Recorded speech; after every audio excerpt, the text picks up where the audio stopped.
Corona মোকাবেলায় নির্মিত, পরে হাম ডেডিকেটেড ইউনিট হিসেবে নাম বদল। কাগজে কলমে 2 দফা উদ্বোধন হলেও রোগীর জন্য এখনও খুলেনি সুনামগঞ্জ 250 শয্যা বিশিষ্ট সদর হাসপাতালের আইসিইউ ইউনিট।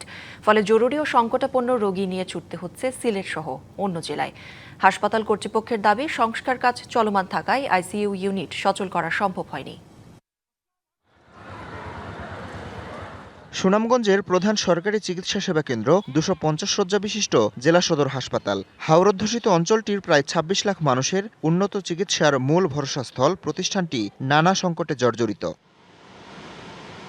করোনা মহামারীর সময় হাসপাতালের 8ম তলায় স্থাপন করা হয় 10 শয্যার আইসিইউ ইউনিট, কেনা হয় অত্যাধুনিক সরঞ্জামও।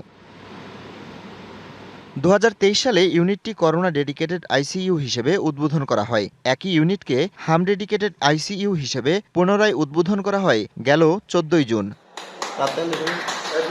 কিন্তু এখনও শুরু হয়নি রোগী ভর্তি কিংবা চিকিৎসা সেবা। জরুরি ও সংকটাপন্ন রোগী নিয়ে ছুটতে হচ্ছে সিলেট সহ অন্য জেলায়। কালার এক্সপার্ট ডার্ক স্যাপ এবং মাইল্ড অন হ্যান্ডস টেকনোলজি সমৃদ্ধ অরিক্স অ্যাডভান্স ডিটারজেন্ট পাউডার আপনার লন্ড্রি এক্সপার্ট। নতুন তত্ত্বাবধায়ক এসেছেন, উনি বলছেন যে জনবলের অভাব থাকা অবস্থায় কিভাবে আইসিইউ উদ্বোধন হয় সেটা আমার প্রশ্ন। আমরা কর্তৃপক্ষের কাছে আহ্বান জানাচ্ছি সদর হাসপাতালের দিকে সুদৃষ্টি দেওয়ার জন্য। একটি আইসিইউ ইউনিট 2 বার উদ্বোধন করা হলেও চিকিৎসা সেবা দিতে না পারার ব্যর্থতার জন্য কর্তৃপক্ষ দোষছেন অবকাঠামোগত ত্রুটিকে। আমরা ফাংশনিং করতে গিয়ে আমরা কিছু অবকাঠামোগত ত্রুটি পেয়েছি, যার কারণে এটা কারেকশন চলতেছে। এটা কারেকশন হয়ে গেলেই আমরা আমাদের যন্ত্রপাতি সেটিং করে আমরা আইসিইউতে চালু করে দিব। প্রয়োজনীয় জনবল ও অবকাঠামোগত প্রস্তুতি সম্পন্ন না করে উদ্বোধনের মাধ্যমে মানুষের প্রত্যাশা বাড়ানো দুঃখজনক, বলছেন সচেতন নাগরিকরা।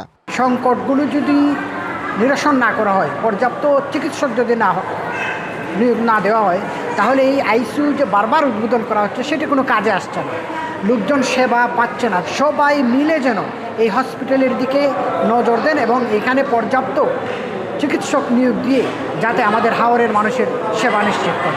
চলতি বছর সুনামগঞ্জে হাম উপসর্গে 48 জনের মৃত্যু হয়েছে। প্রতিদিনই হাসপাতালে ভর্তি হচ্ছেন নতুন রোগী। তাই আইসিইউ ইউনিটটি দ্রুত চালু করার দাবি জেলাবাসীর।